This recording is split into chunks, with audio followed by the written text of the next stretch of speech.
जब प्लेन्स को इस्तेमाल से रिटायर कर दिया जाता है तो वो आखिर कहाँ जाते हैं? क्या उनको ऐसे ही कबाड़ में फेंक दिया जाता है या उनको कहीं और स्टोर करके रख दिया जाता है? नहीं, ऐसा बिल्कुल नहीं है। ज़्यादातर डिस्कम्पोजिशन वाले हवाई जहाज़ों में अभी भी काम करने लायक कीमती पार्ट्स होते हैं और शुक्र है कि इन मेटल पार्ट्स को रिसाइकल किया जा सकता है। आज हम आपको कौन, कब, कहाँ और कैसे इन विमानों को रिसाइकल किया जा रहा है इसके बारे में बताएंगे, क्योंकि एक बार जब ये अपनी सर्विस से रिटायर होते हैं तो इनकी एक नई जर्नी की शुरुआत होती है। हर साल बहुत से विमान अपनी सर्विस लाइफ को पूरा करके नेचुरल तरह से रिटायर हो जाते हैं, जिन्हें दोबारा कभी नहीं उड़ाया जाता। असल में लगभग 700 प्लेन्स हर साल उपयोग से बाहर होते हैं और ये नंबर्स आने वाले समय में बढ़ते रहेंगे। अगले 20 वर्षों में लगभग 15,000 विमान रिटायर हो जाएंगे।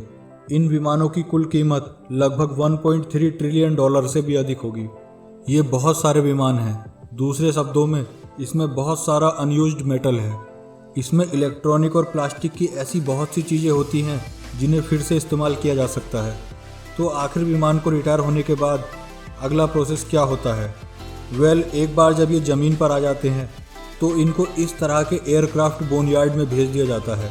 दुनिया के सबसे मशहूर बोनयार्डों में 309 aerospace maintenance and regeneration group और एमार्क का नाम शामिल है, जो कि Davis Monthan Air Force base Arizona में स्थित है।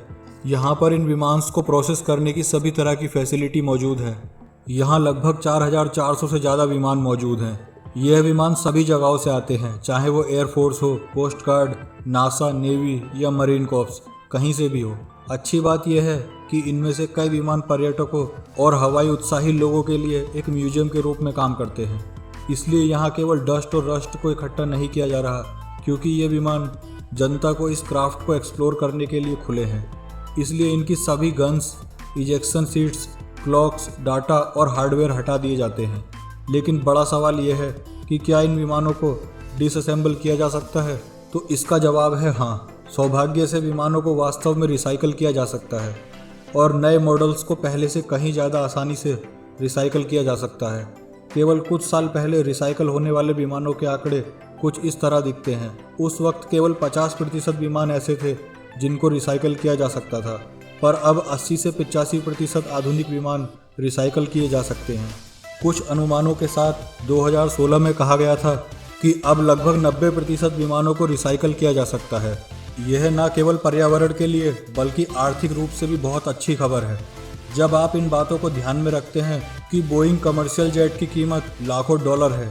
इस 737 को ही ले लीजिए, जिसकी कीमत लगभग 103.4 मिलियन डॉलर्स है। वहीं इस 767 की कीमत 202.6 मिलियन डॉलर्स है और ये 787 270.9 मिलियन डॉलर्स की मैसिव कीमत के साथ आता है। जब कोई प्लेन अपनी अंतिम उड़ान भरता है तो विमान का मालिक ही उसकी स्टोरेज या किसी भी तरह के एनवायरमेंटल चार्जेस के लिए उत्तरदायी होता है, जिसमें विमान से तरल का रिसाव आदि शामिल हैं। कुछ मामलों में हवाई जहाज को छोड़ने पर लागत और भी अधिक बढ़ सकती है। इनके ओनर्स को पार्किंग, स्टोरेज और स्थानीय पर्यावरण को नुकसान पहुंचाने के लिए टिकट्स और बिल भरने पड़ते हैं। और भरोसा करें या नहीं, पर इन पर उन्हें प्रॉपर्टी टैक्स भी चुकाना पड़ता है। अब चूंकि विमान का उपयोग नहीं किया जा रहा है, इसलिए इसे अब व्यावसायिक उपकरण नहीं माना जा सकता है। इसलिए इनको सही तरह से डिकम्पोज करना जरूरी हो जाता है। अब हम जानते हैं कि ये कहाँ और कैसे किया जाता है। आखिर एक विमान रिटायरमेंट की उम्र तक कब पहुँचता है? मार्क ग्रेगरी, जो कि एयर सैल्वेज इंटरनेशनल के डायरेक्टर हैं, उनका कहना है कि एक हवाई जहाज़ की एवरेज लाइफ 18 साल है, लेकिन कई बार इसकी अंतिम उड़ान केवल 10 साल बाद भी हो सकती है। अगर आप किसी 14 साल पुराने विमान से सफ़र करते हैं तो आप उसकी तुलना एक 72 वर्ष के व्यक्ति के साथ कर सकते हैं जो कि रिटायरमेंट के नज़दीक है। हालांकि बिल्कुल ऐसा भी नहीं है। प्लेन के रिटायरमेंट के बाद एयरक्राफ्ट फ्लीट रिसाइकलिंग एसोसिएशन पर निर्भर करता है कि प्लेन उबारने लायक है या नहीं। इसके अंदर कई टन ऐसी चीज़ें होती हैं जिन्हें फिर से बेचा और इस्तेमाल किया जा सकता है, या कुछ मामलों में इसे शुद्ध धातु के रूप में भी पिघला दिया जाता है। विमान के इंजन की कीमत मैसिव 12 से 35 मिलियन डॉलर तक होती है।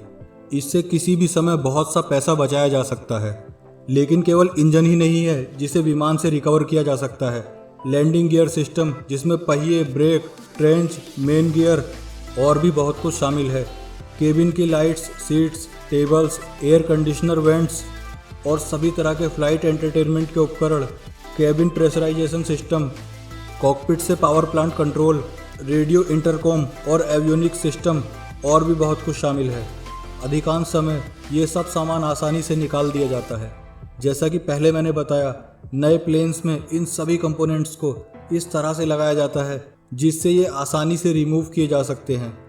इस सभी प्रोसेस के बाद जो बचता है वो विमान का बाहरी शेल है। इसको इस शक्तिशाली मैग्नेट की मदद से और छोटे हिस्सों में तोड़ा जाता है, जिसका उपयोग एल्यूमिनियम, लोहा और स्टील को अलग करने के बाद किया जा सकता है। ये मेटल अब केवल विशेष रूप से सिर्फ हवाई जहाज के लिए इस्तेमाल होने तक सीमित नहीं है। इन्हें विभिन्न रोज़मर्रा की वस्तुओं जैसे सर्किट बोर्ड, टीवी या कंप्यूटर जैसी चीज़ों में भी इस्तेमाल किया जा सकता है। ये हमारे प्लेनेट के एनवायरनमेंट की सुरक्षा के लिए भी एक महत्वपूर्ण कदम है। लेकिन दुनिया के कुछ हिस्सों में ये प्रोसेस और भी आसान और तेज़ हो सकती है। इसमें से ये स्क्रैप डीलर इस्तेमाल करने लायक पुर्जों को अलग करके बाकी को स्क्रैप कर देते हैं।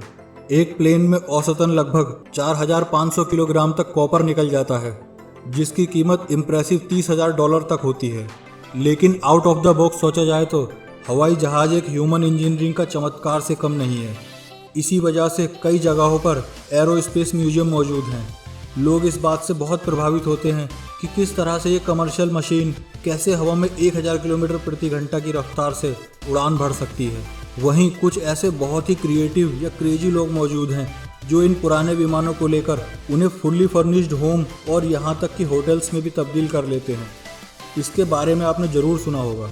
दुनिया भर में ऐसा कई जगहों पर किया गया है और जैसा कि आप कल्पना कर सकते हैं, ये नए रिफर्बिश्ड प्लेन अपने आप में पर्यटक आकर्षण का केंद्र बन गए हैं। दोस्तों, अगर आपको वीडियो पसंद आई हो तो वीडियो को लाइक करें और चैनल को सब्सक्राइब जरूर कर दें। फिर मिलते हैं अगली वीडियो में। तब तक के लिए thank you and have a nice day.